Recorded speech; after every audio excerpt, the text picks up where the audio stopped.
ये ज्ञान आपने सभी टीचर और सभी टॉपर से सुना होगा। बायोलॉजी पढ़नी है, सिर्फ एनसीईआरटी अच्छे से पढ़ लो, तुम्हारे नीट एग्जाम में बायोलॉजी में 360 में से 360 नंबर आ जाएंगे। सुना है आप लोगों ने? आपने एनसीईआरटी पढ़ी भी होगी।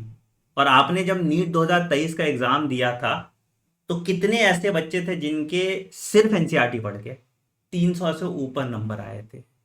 तो अगर इस बात में इतनी ही सच्चाई है, तो सिर्फ एनसीईआरटी पढ़ के बच्चों के नंबर क्यों नहीं आ रहे? क्या वो गलत तरीके से पढ़ रहे हैं, या उनको एनसीईआरटी पढ़नी नहीं आती, या ये बात ही झूठ है कि पेपर एनसीईआरटी से आता है? इस वीडियो में इसी को हम डिटेल में डिस्कस करेंगे। हम डिस्कस करेंगे अगले 150 दिन का आपका प्लान क्या होना चाहिए, एनसीईआरटी बायोलॉजी आपको कैसे पढ़नी है, रेक्टाफिकेशन चैप्टर्स कैसे पढ़ने हैं, कॉन्सेप्चुअल चैप्टर्स कैसे पढ़ने हैं, और कम टाइम दे के बायोलॉजी में 360 में 360 मार्क्स कैसे लाने हैं, उस पर बात होगी। तो अगर आप इस चैनल पे नए हैं तो इस चैनल को फटाफट सब्सक्राइब कर दीजिए और बेल आइकन दबा दीजिए, ताकि आप कोई नोटिफिकेशन मिस ना करें। मैं बहुत सिंपल जवाब आपको देता हूं इसका, कि अगर आप सिर्फ रट्टाफिकेशन चैप्टर्स की बात करें, रट्टाफिकेशन चैप्टर मतलब क्या होता है सर?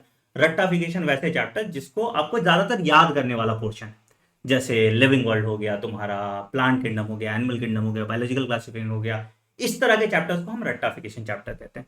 कॉन्सेप्चुअल चैप्टर्स क्या होते हैं सर? कॉन्सेप्चुअल चैप्टर्स होते हैं जैसे cell bio, plant physio, human reproduction, reproductive health, जहां पे कॉन्सेप्चुअल अंडरस्टैंडिंग की जरूरत होती है, जहां पे क्वेश्चन घुमा के पूछा जा सकता है, उनको हम कॉन्सेप्चुअल चैप्टर कहते हैं। तो अगर रट्टाफिकेशन चैप्टर्स की बात करें, तो रट्टाफिकेशन चैप्टर में कुछ कॉन्सेप्चुअल सवाल आ नहीं सकता, तो यहां पे डायरेक्ट क्वेश्चन आपसे पूछे जाते हैं और आपकी काम आसान हो जाती है। मतलब अगर आपने एनसीईआरटी थरो पढ़ी है, एनसीईआरटी मतलब एक एक लाइन एनसीईआरटी की पढ़ी है मल्टीपल टाइम, क्योंकि आपको याद रखना है, और उसके बाद आपने इसके पीवाईक्यू लगाए हुए हैं, इसके एग्जाम्पलर लगाए हुए हैं, और हर चैप्टर के लगभग 200 क्वेश्चन किए हुए हैं, तो तुम्हारे लिए ये जर्नी बड़ी आसान हो जाती है, और इसमें आपकी गलती करने की गुंजाइश बहुत कम होती है, अगर आप सेल्फ स्टडी भी करें, किसी टीचर से नहीं भी पढ़े हैं तो भी कर रहे हैं, तो ये बड़ा आसान हो जाता है, और ये मार्क्स स्कोरिंग होता है जहां पे ज्यादातर बच्चे गलती कम करते हैं। ठीक है। अब बोलोगे सर रट्टाफिकेशन चैप्टर कहीं से पढ़ सकते हैं क्या? हाँ, मेरी एक एनसीईआरटी रिव्यू की सीरीज है, आप देखोगे डिटेल एनसीईआरटी रिव्यू की सीरीज है, यहाँ पे मैंने रट्टाफिकेशन और कॉन्सेप्चुअल चैप्टर दोनों ही वैसे कराए हैं, तो पूरी प्लेलिस्ट आपके पास पड़ी है। आप सिर्फ उस प्लेलिस्ट को देखोगे तो आपको एनसीईआरटी पढ़ने की जरूरत नहीं पड़ेगी, उसके बाद आप पीवाईक्यू एग्जाम्पल और कुछ क्वेश्चन सॉल्व कर लेंगे, वो चैप्टर आपका कंप्लीट हो जाएगा, और इसमें 100% एक्यूरेसी के साथ आप इन चैप्टर्स को सॉल्व कर पाएंगे। बट वहीं अगर हम एक कॉन्सेप्चुअल चैप्टर पे आते हैं, तो एनसीईआरटी थोड़ा कम पड़ जाता है। मैं ये नहीं कह रहा कि पेपर एनसीईआरटी से नहीं आता, मैं तुम्हें एक एग्जांपल दिखाता हूं, तुम्हें बेटर समझ में आएगा।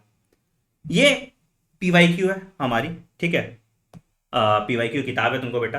पीवाईक्यू की किताब अगर आप परचेज करना चाहते हैं, फंडाबॉक्स.in मेरी वेबसाइट है, यहाँ पे पीवाईक्यू किताब भी मिल जाएगी, मेरी बायोलॉजी फंडाबॉक्स की किताब मिल जाएगी, सब मिल जाएगी। और कोई भी कॉम्बो आप लेते हैं, 11-12 की बायोलॉजी की भी लेते हैं तो 499 में, और ये भी 499 मिल जाता है। तो एक बार जरूर चेकआउट करो, डेमो जरूर देखो कि क्या हम दे रहे हैं और किस प्राइस पॉइंट पे दे रहे हैं, तो तुम्हें समझ में आ जाएगा। एनीवेज, कुछ क्वेश्चन देखते हैं। पहला ही क्वेश्चन देखो, यहाँ पे क्वेश्चन नंबर 5 मैंने मार्क किया, the association of H1 histone with a nucleosome indicate that. अब ये पोर्शन मुझे एनसीईआरटी में दिखा दो कि कहां पे ये लाइन लिखा हुआ है एनसीईआरटी में। मैं तुम्हारे सामने एनसीईआरटी खोल देता हूं, अभी मैंने ताजा ताजा एनसीईआरटी पढ़ा है, तो मेरे लिए तो एकदम बहुत क्लियर कट है सब कुछ। ठीक है, तो यहाँ पैकेजिंग ऑफ डीएनए में जाओगे, यहाँ पे आ जाएगा तुम्हारा ये वाले पोर्शन में, यहाँ पे हिस्टोन्स के बारे में लिखा है, मैं पूरा पढ़ के नहीं बताऊंगा, सिर्फ यहाँ पे ये लाइन लिखा है, nucleosome constitute of repeating unit of structure in nucleus called chromatin, जो मैंने स्टार लगाया हुआ है। ठीक है, और H1 हिस्टोन का नाम सिर्फ यहाँ पे दिया हुआ है, तो कहीं ये नहीं लिखा हुआ है H1 हिस्टोन क्या करता है। बट सवाल ये कहलाएगा कि ये एनसीईआरटी का सवाल है। आंसर क्या होगा सर? आंसर सिंपल है, क्या करता है, डीएनए जब क्रोमैटिन में कंडेंस हो रहा है तभी न्यूक्लियोसोम बन रहा है, सेम लाइन था, तो अगर वो आपका कॉन्सेप्चुअल अंडरस्टैंडिंग होता तो आपका ये सवाल सही हो जाता। ठीक, ऐसे और सवाल मैं दिखाता हूं आपको। अब ये सवाल है, a one turn of helix in a B form DNA, B form balance DNA, अब कहीं बैलेंस डीएनए नाम नहीं दिया है ना, B form DNA balance DNA का नाम नहीं दिया है। अगर नॉर्मल डीएनए की बात करोगे जो तुम्हारा, तो 3.4 नैनोमीटर है, इजी क्वेश्चन है, ये ज्यादातर आप लोगों ने सही भी किया होगा। सिर्फ बी डीएनए देख के कुछ बच्चे कंफ्यूज कर सकते हैं, नहीं तो अगर आप दिमाग नहीं लगाओगे तो आप इसको डायरेक्टली सॉल्व कर लोगे। ठीक है, फिर और क्वेश्चन दिखाता हूं आपको। अब ये क्वेश्चन आया था, नीट 2020 का क्वेश्चन था, ये मैंने भी गलत किया था। Name the enzyme that facilitate the opening of DNA helix during transcription. Replication बोलता तो हेलिकेज होता, ट्रांसक्रिप्शन है तो आरएनए पॉलीमरेज। अब ये एनसीईआरटी में दिया हुआ है, बट एनसीईआरटी में से छिपा कर दिया हुआ है, एक लाइन कहीं बीच में लिखा है। अगर तुमने ढंग से एनसीईआरटी नहीं पढ़ा तो ये सवाल तुम गलत करते हो। और बहुत बच्चे जो नीट 2020 वाले होंगे इन्होंने ये सवाल गलत किया होगा, मैंने भी किया था। ठीक है, किसी और का छोड़ दो।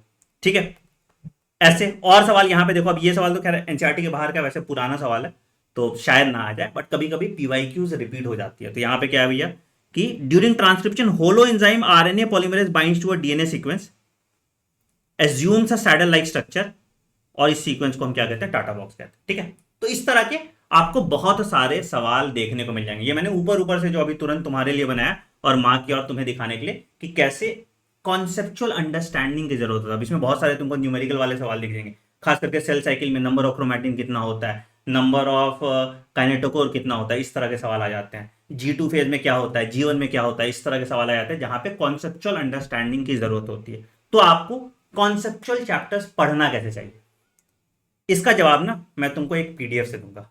ये पीडीएफ मैं टेलीग्राम चैनल पे भी अभी शेयर करूंगा।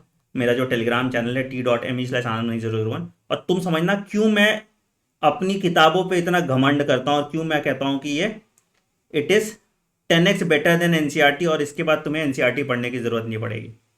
मैं अपने क्लासेस में भी इसी तरह से लेक्चर कराता हूं। ठीक है, अब यहां पे तुम देख लो, सेम जो जो मैंने क्वेश्चन कराया था ना, तुम्हें सब कुछ यहां पे तुमको दिख जाएगा सिस्टमैटिक तरीके से, जहां पे लिखा हुआ रहेगा ये सारी चीजें है ना। एक तो हाईली ग्राफिकल होता है, सारे प्रीवियस ईयर क्वेश्चन जो भी सवाल आए हुए हैं सारे पीवाईक्यू यहाँ पे टैग्ड होते हैं। ये देखो यहाँ पे कोई भी पीवाईक्यू है, ये सारे के सारे पीवाईक्यू यहाँ पे टैग्ड होते हैं। अब मैं तुम्हें एक चीज दिखाता हूँ कि जो मैंने आरएनए पॉलीमरेज वाला सवाल पूछा था। ठीक है, वैसे तो मैं पूरा ही भेज दूंगा, तुम दिखा देना कि एनसीईआरटी का एक एक लाइन इसमें कवर्ड है कि नहीं।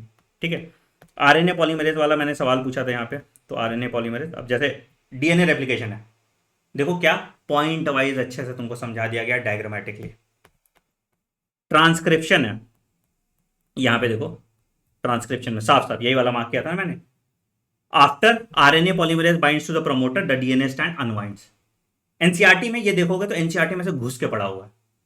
ठीक है, तो यही सब चीज आपको हेल्प करता है आपकी एफिशिएंसी को बढ़ाने, बहुत कम टाइम में बहुत एफिशिएंटली आप पढ़ लेते हैं। ठीक है, तो अगर तुम्हें भी कॉन्सेप्चुअल चैप्टर्स इसी तरीके से पढ़ने हैं तो तुम्हें क्या करना पड़ेगा वो मैं आपको बताता हूं। आपके पास दो ऑप्शन है। पहला कि अगर आपको फिजिक्स केमिस्ट्री बायो तीनों पढ़ना है एकदम सिस्टमैटिक तरीके से, ठीक है, आपकी तीनों की तैयारी अच्छे से नहीं चल रही, तो बेटा हमारा एक कोर्स है जिसका नाम है निश्चय क्रैश।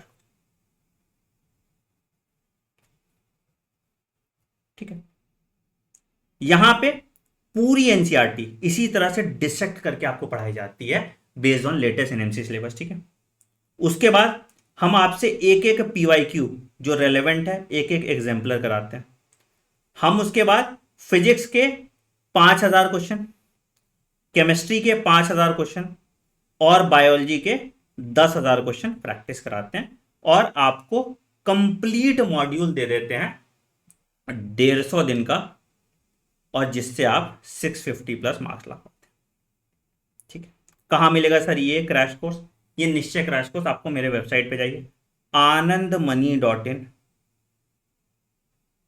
और यहां पे ये आपको 999 रुपीज का ये क्रैश कोर्स मिल जाएगा। अब ये नाम का एक क्रैश कोर्स है, ये कैप्सूल कोर्स है जहां पे कैप्सूल के फॉर्म में पूरा नीट का सिलेबस आपको घोट दिया जाएगा, जिसको आपको सिर्फ उल्टी करना है नीट के एग्जाम में जाके। ठीक है, तो ये हो गया एक सॉल्यूशन। अगर सिर्फ तुमको बायोलॉजी पढ़ना है, तुम्हारी फिजिक्स केमिस्ट्री अच्छी चल रही है, ठीक है, बहुत ऐसे बच्चे मुझसे पूछ रहे थे कि सर हमें सिर्फ बायोलॉजी पढ़ना है तो हम क्या करें, तो बायोलॉजी के लिए बेटा आपको वन स्टॉप सॉल्यूशन है, मेरी एक किताब है जिसका नाम है बायोलॉजी फंडा बॉक्स। ठीक है सर, क्या है, जो ये पीडीएफ आपने देखा इसको मैं अभी भेजूंगा टेलीग्राम पे, ये पीडीएफ आप देखना, तो इसमें क्लास 11th की बायोलॉजी फंडा बॉक्स, क्लास 12th की बायोलॉजी फंडा बॉक्स विथ वीडियो लेक्चर, इन सबको एक्सप्लेनेशन है। ठीक है, विथ फिजिकल बुक, आपको बुक घर पे कुरियर की जाती है क्लास 11 की क्लास 12 की, बड़ी सुंदर का रंगीन किताब जो आप देख रहे हो वही सुंदर रंगीन किताब। ठीक है, और इसके प्रैक्टिस क्वेश्चन, हर सब topic based practice question with solution आपको मिलता है ऐप पे। ठीक है, कहां से ये किताब मिलेगी सर? आपको fundabox.in पे जाना है या फंडा बॉक्स ऐप इंस्टॉल कर लेना है, और ये दोनों किताब फिजिक्स बायोलॉजी की क्लास 11th और क्लास 12 दोनों की किताब जो है आपको मात्र 499 रुपीज में मिल जाएगा। मतलब अगर आप नीट बायोलॉजी की सिर्फ चिंता करना चाहते हो तो आप 499 में फंडा बॉक्स बुक से पढ़ सकते हो, उसके बाद आपको एनसीईआरटी पढ़ने की जरूरत नहीं है।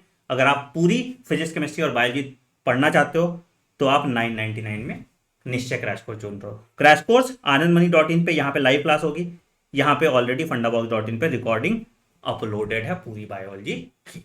ठीक है, तो ये तरीका हुआ। अब जो बच्चे हैं भैया बोलेंगे नहीं भैया मुझे तो आपका कोर्स नहीं खरीदना, कोई मतलब नहीं मुझे, आप बता दो मैं सेल्फ स्टडी में कैसे पढ़ूं। तो बेटा सेल्फ स्टडी में कोई ना कोई लेक्चर आपको लगाना ही पड़ेगा।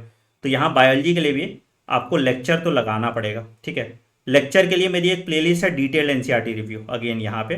तो यहाँ पे कॉन्सेप्चुअल चैप्टर मैंने लिख लिख के पढ़ाया है, तो आप इसके साथ लिख के, थोड़ा टाइम आपको ज़्यादा लगेगा बट आप नोट्स अपने से बनाइए। उसके बाद पीवाईक्यू सॉल्व कीजिए, उसके बाद एग्जाम्पलर सॉल्व कीजिए, और उसके बाद कोई बुक सॉल्व से प्रैक्टिस क्वेश्चन सॉल्व कर लीजिए। एनसीईआरटी फिंगर टिप्स हो सकता है या मेरी बायोलॉजी कॉन्क्वेस्ट की किताब है, कोई भी किताब लेके आप इस पे क्वेश्चन सॉल्व करो and you are good to go. तो इसी तरीके से अगर आप पढ़ेंगे तभी आपके बायोलॉजी में 360 मार्क्स आएंगे, नहीं तो आपको दिक्कत हो जाएगा।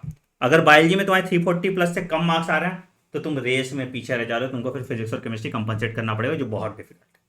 तो on that note I am ending video. अब तुम्हें समझ में आ गया होगा सही जवाब क्या है। एनसीईआरटी हमें अच्छे से पढ़नी पड़ती है कॉन्सेप्चुअल चैप्टर के, और उस अच्छे से पढ़ने के लिए आपको डीप अंडरस्टैंडिंग की जरूरत है। सिर्फ एनसीईआरटी पढ़ के आप रेप्लिकेशन नहीं समझ पाएंगे, सिर्फ एनसीईआरटी पढ़ के आप ट्रांसक्रिप्शन नहीं समझ पाएंगे, सिर्फ एनसीईआरटी पढ़ के आप ट्रांसलेशन नहीं समझ पाएंगे, आपको APE साइड नहीं पता चलेगा। मैं तो बस ऐसे ऊपर ऊपर से तुम्हें बताया तो तुम्हें यह दिख गया। अगर मैं डिटेल में खोदने जाता इस चैप्टर को तो तुम्हें समझ में आता कि सिर्फ एनसीईआरटी पढ़ के तुम्हारा 60 to 70% सवाल ही बन पाएगा। बाकी 30% सवाल की एक्यूरेसी के लिए तुमको डीप अंडरस्टैंडिंग चाहिए एनसीईआरटी की, जो एक टीचर प्रोवाइड कर सकता है या बायोलॉजी फंडा बॉक्स प्रोवाइड कर सकता है। On that note I am ending video. कोई और हेल्प चाहिए मुझसे तो कमेंट सेक्शन में मेंशन करना। वीडियो पसंद है तो वीडियो को लाइक कीजिएगा, चैनल को सब्सक्राइब कीजिए और बेल आइकन दबा दीजिए ताकि आप कोई नोटिफिकेशन मिस ना करें। मिलते हैं एक अगले वीडियो में। Take care, bye bye, have a great day. Thank you.